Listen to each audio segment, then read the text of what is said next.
Hello, everybody. Checking in on this Monday. We're a little over a week in on this challenge. Just wanted to come to you guys a little bit, answer some questions, maybe concerns after doing a week. For those that have already done a challenge, you kind of have an idea what's going on. But for those of you that this is a first challenge, just something to walk through a little bit. I know we had week number one's overwhelming. You're learning macros. You're trying to figure out what foods work, what timing works, how this is all going to fit within your lifestyle. But I just wanted to run over macros again. Okay, so remember, week one is a starting point. Now we're going to manipulate your calories and macros for the next 7 weeks, depending on how you progress, how you do. So the highest amount of calories that you'll have will be week one. So it may have been too much for some of you. Now, ideally, it's not. We have a pretty good idea of what the starting point should be after going off of your scans and the algorithm we use to get to that point. But again, for some people, it may be a little bit high. So one, remember, these are your max numbers. As long as you stay under them, you're doing fine. But I don't want you to be drastically under them, because starving yourself will lose weight, but you'll lose the muscle tissue as well. And when you lose the muscle tissue as well, the metabolism actually slows down, because the more muscle you have, the more your metabolism has to work. So we don't want that double-edged sword of like, man, this was a great first week, but you barely ate anything. So when you look at that, again, the numbers we give you are the max. You do not want to exceed them. As long as you stay under them, you're going to be doing okay. We just don't want to be drastically under them. Now, macros in importance and categorizing them.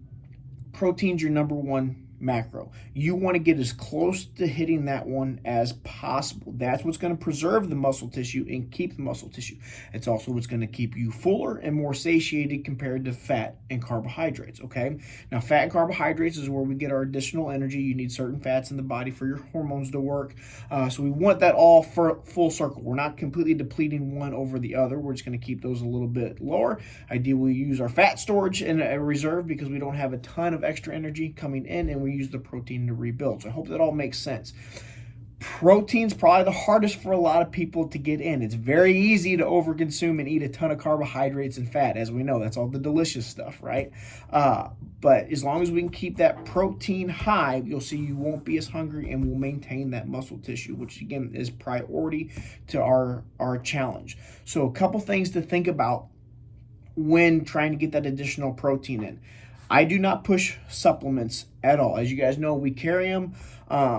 I don't push them. I think they should be used as needed. It's not necessary to have a protein shake directly after every single workout like the guys at the supplement stores will sell you on.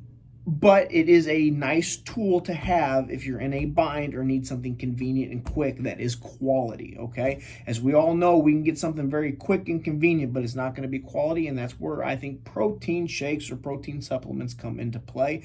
And then that's why we carry the brand that we carry. I think it's top notch. It's the cleanest you're going to find. No artificial sweeteners. It's pure isolate. There's no fillers in it to make it look like there's more protein in it than it is, which is what a lot of supplement companies do. Again, probably 99% of them do. There are very few out there that truly cut it or have the pure product that's not cut down.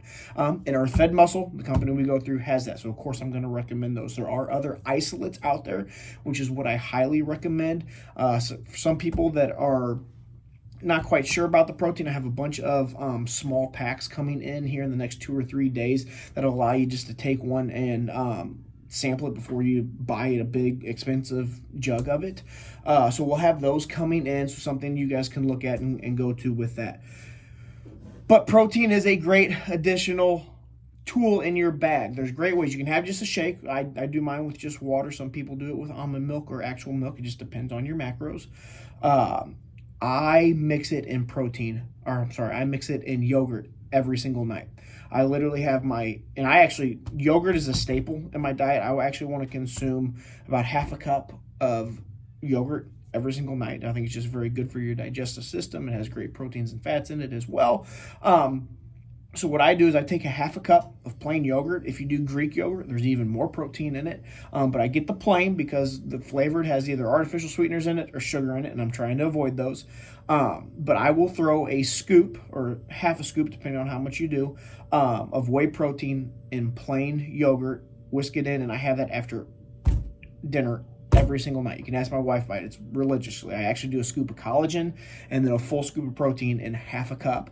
And then I have that as my nightcap dessert. I get 35, almost 40 grams of protein in that one serving. So I'll have my dinner.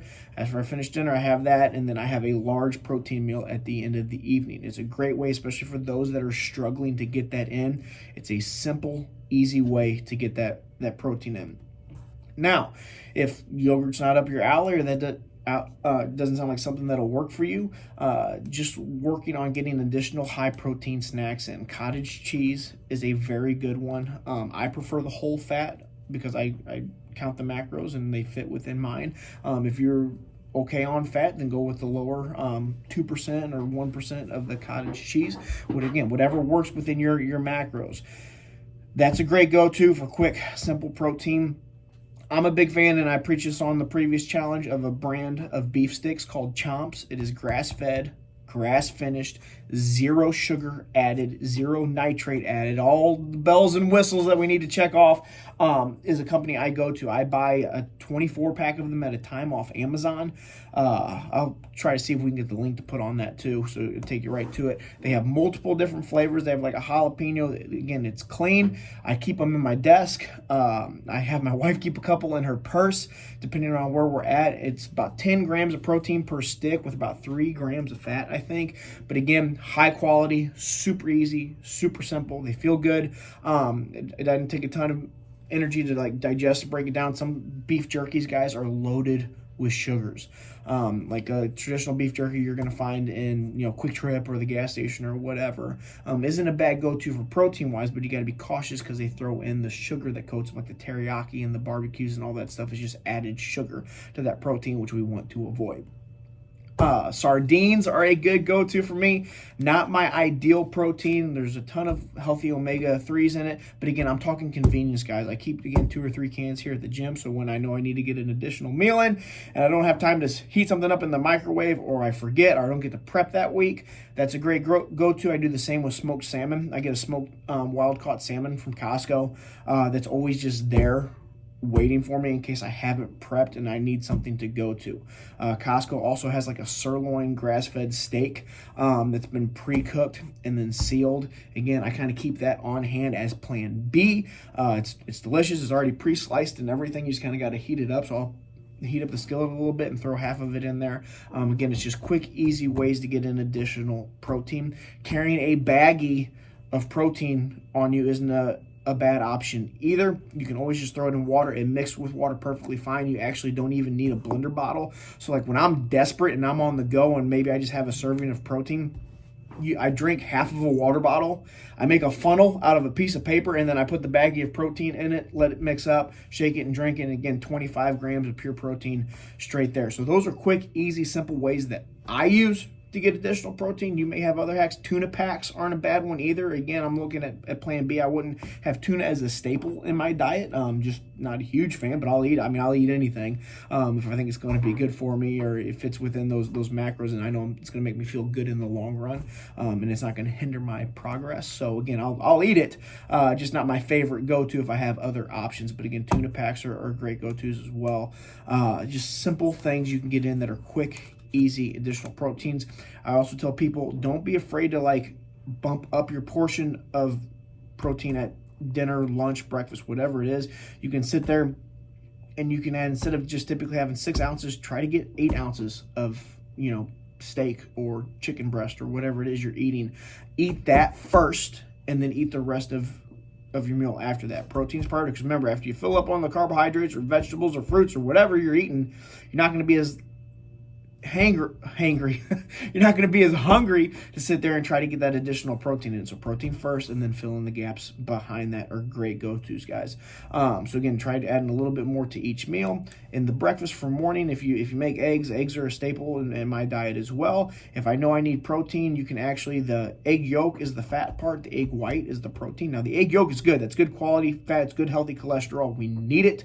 I know everybody wants to strip the yolks out all the time because the egg white it pretty much is just pure protein, which is great. You need both, but if I need additional protein, I'll add 2 or 3 additional egg whites to the eggs that I'm already eating to get an additional 15, 20 grams of protein if I think I'm going to be short within the day. So just a couple ideas, tricks. Again, message me with any questions, concerns on that, and hopefully that'll help you guys kickstart your protein to this following week. And I'll be trying to stay busy on here throughout this week now that everybody has a week under their belt. Hopefully your coaches have been working out great, which I'm sure they have, and we'll keep you guys rolling and excited to see what week 2 brings. All right.